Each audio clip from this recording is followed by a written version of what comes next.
A pipe flange is a great example of using the revolve feature. Let's take a look at modeling a pipe flange in Onshape. My first step for this simple slip-on pipe flange is the revolve sketch. I'll start my sketch with a construction line. Simply select Line, then Construction. Now I'll draw a horizontal line through the origin. This line will later serve as our rotation axis and will also help with adding dimensions later. I'll start by sketching the basic shape of the flange. It's important to remember for a revolve feature, we're only sketching a cross-section of the finished part.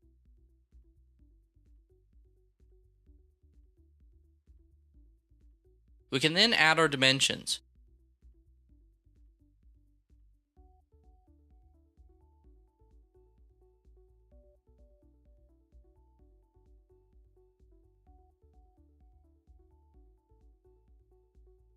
When adding dimensions to a sketch like this, it is common to need a diameter value. To do this, simply select an entity, and then the construction line, and move your cursor past that line. The value then doubles and a diameter symbol is added. I'll do this for all diameter dimensions in this sketch.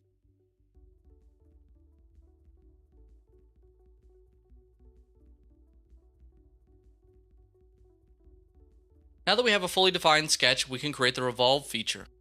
Simply select Revolve, then choose the construction line as your revolve axis. Hit the green check, and our revolve is complete. The last step to finishing this is the bolt circle. I'll create the sketch on the face of the pipe flange and sketch a construction circle.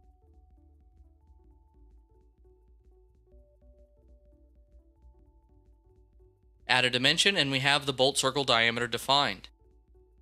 Next, we'll sketch a circle attached to the construction circle and vertical to the origin.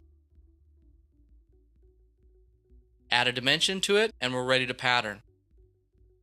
I'll create the remainder of the circles using a circular pattern. Simply select the circular pattern and then select the circle you want to pattern. Change the pattern instance counts to 4 and left-click in empty space to accept the pattern. Finally, we can choose Extrude, Remove, and create holes in our model. So we've modeled a basic pipe flange using a revolve. But what if we wanted to be able to easily build new sizes of the pipe flange? I can roll back in my design and create variables to control pipe size and flange OD. I can even use these variables to drive expressions in other places. For example, here I'll define the bolt circle diameter by an expression that centers the bolt circle between the pipe size and flange OD.